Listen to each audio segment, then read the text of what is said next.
नमस्कार साथियों, स्वागत है आपका हमारे YouTube चैनल में।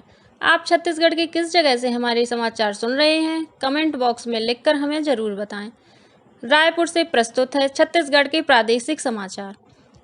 नमस्कार, समाचारों के साथ मैं रजनी शुक्ला। पहले मुख्य समाचार। रायपुर विमानतल पर हुई हेलीकॉप्टर दुर्घटना में मारे गए कैप्टन पांडा का आज राजधानी में अंतिम संस्कार किया गया। दूसरे पायलट कैप्टन श्रीवास्तव का अंतिम संस्कार आज नई दिल्ली में होगा। भारतीय जनता पार्टी किसान मोर्चा ने वर्मी कंपोस्ट की अनिवार्यता को खत्म करने की मांग को लेकर कल प्रदेश भर में राज्यपाल के नाम ज्ञापन सौंपा।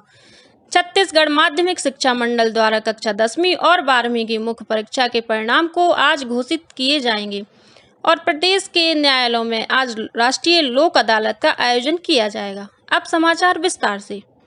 राजधानी रायपुर के स्वामी विवेकानंद हवाई अड्डे में परसों देर रात हुई हेलीकॉप्टर दुर्घटना में मारे गए 2 पायलटों में से एक कैप्टन गोपाल कृष्ण पांडा का अंतिम संस्कार कल रायपुर के देवेंद्र नगर मुक्तिधाम में किया गया। इससे पहले दिल्ली से आए DGCA के अधिकारियों की मौजूदगी में दोनों पायलटों का पोस्टमार्टम किया गया। इस दुर्घटना में मारे गए दूसरे पायलट कैप्टन अजय प्रताप श्रीवास्तव का अंतिम संस्कार आज 14 मई को दिल्ली में किया जाएगा। कैप्टन श्रीवास्तव का पार्थिव शरीर दिल्ली ले जाने के लिए उनकी पत्नी डॉक्टर मनु श्रीवास्तव और दिल्ली के पूर्व विधायक आदर्श शास्त्री आज रायपुर पहुंचे। गौरतलब है कि यह दुर्घटना उस समय हुई जब छत्तीसगढ़ राज्य का हेलीकॉप्टर रात्रिकालीन प्रशिक्षण उड़ान पर था। उड़ान के दौरान ही लगभग 9:15 बजे यह हेलीकॉप्टर अचानक विमानतल परिसर में ही क्रैश हो गया।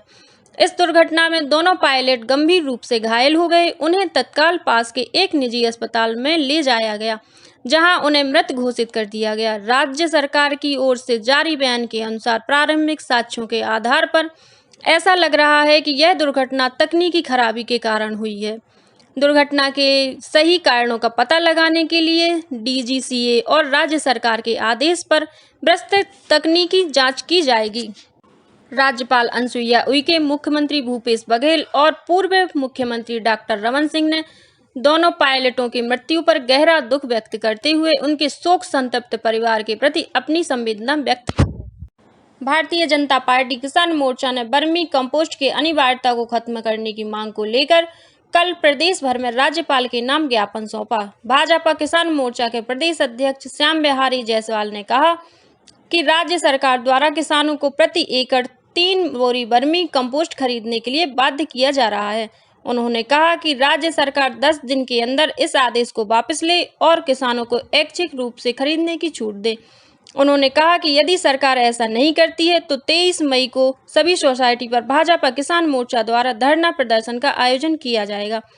छत्तीसगढ़ माध्यमिक शिक्षा मंडल द्वारा कक्षा 10वीं और 12वीं की मुख्य परीक्षा के परिणाम आज 14 मई को घोषित किए जाएंगे। छत्तीसगढ़ माध्यमिक शिक्षा मंडल के सचिव प्रोफेसर VK गोयल ने बताया कि मंडल के सभागृह में आज दोपहर 12 बजे स्कूल शिक्षा मंत्री डॉक्टर प्रेम साय सिंह टेकाय परिणाम जारी करेंगे। परीक्षार्थी परीक्षा परिणाम मंडल की वेबसाइट पर देख सकते हैं। मंडल द्वारा आज से एक हेल्पलाइन शुरू की गई है। यह हेल्पलाइन 23 मई तक चालू रहेगी। विद्यार्थी और अभिभावक टोल फ्री नंबर 1800233436 पर डायल कर परीक्षा परिणाम संबंधी तनाव के संबंध में विशेषज्ञों से चर्चा कर सकते हैं। इनमें मंडल के अधिकारी समस्याओं का समाधान करेंगे। प्रदेश के पुलिस विभाग में सूबेदार, उप निरीक्षक, संवर्ग और प्लाटून कमांडर की भर्ती 2021 के तहत दस्तावेज परीक्षण और शारीरिक माप परीक्षण सभी रेंज मुख्यालयों रायपुर, दुर्ग, बिलासपुर, जगदलपुर और सरगुजा में आयोजित किया जाएगा। इस दौरान रेंज के अंतर्गत आने वाले जिलों के अभ्यर्थियों का निर्धारित तिथिवार परीक्षण किया जाएगा। अभ्यर्थी इस परीक्षण में शामिल होने के लिए प्रवेश पत्र आज 14 मई से छत्तीसगढ़ पुलिस की वेबसाइट से डाउनलोड कर सकते हैं। परीक्षण तिथि और स्थल की जानकारी प्रवेश पत्र में अंकित है। छत्तीसगढ़ से राज्यसभा सांसद सरोज पांडे ने कल दिल्ली में रेल मंत्री अश्विनी वैष्णव से मुलाकात की। इस दौरान उन्होंने छत्तीसगढ़ के लिए रेलवे से जुड़ी कई मांगों और विभिन्न स्टेशनों में यात्री सुविधाओं की वृद्धि को लेकर चर्चा की। सांसद ने रेल मंत्री से बिलासपुर से रीवा के बीच चलने वाली बिलासपुर रीवा एक्सप्रेस को दुर्ग से चलाने का आग्रह किया। इसी तरह दुर्ग से नौतनवा के बीच सप्ताह में 2 दिन चलने वाली नौतनवा एक्सप्रेस को प्रतिदिन चलाए जाने की मांग की। इस पर रेल मंत्री ने सांसद की इन मांगों पर विचार करने का आश्वासन किया है।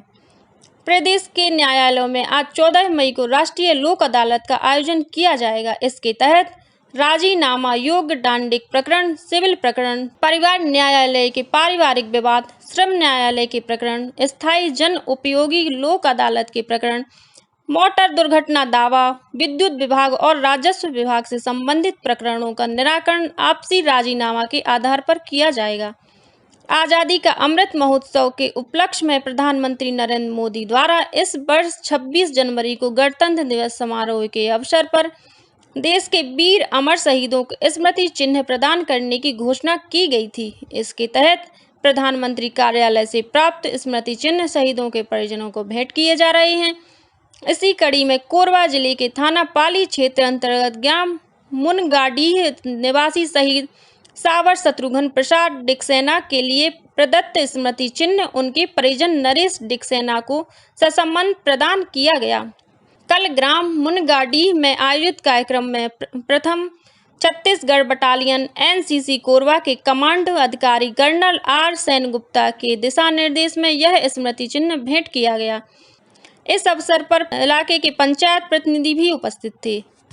केंद्रीय औद्योगिक सुरक्षा बल के उतई भिलाई स्थित क्षेत्रीय प्रशिक्षण केंद्र में कल 81वें बैच आरक्षण जीडी के बुनियादी कोर्स का शपथ समारोह आयोजित किया गया।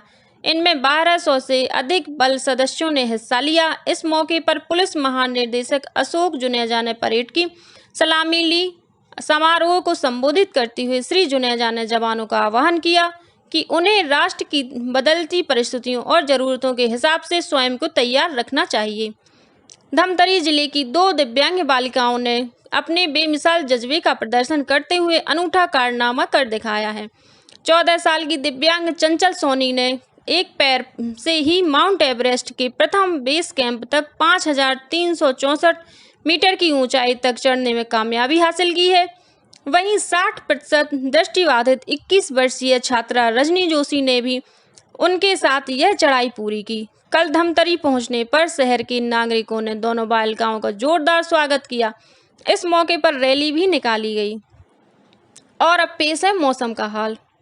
प्रदेश में अगले 2 दिनों में अधिकतम तापमान में से 3 डिग्री सेल्सियस तक की वृद्धि होने की संभावना है। वहीं आज प्रदेश के कुछ स्थानों पर हल्की वर्षा हो सकती है।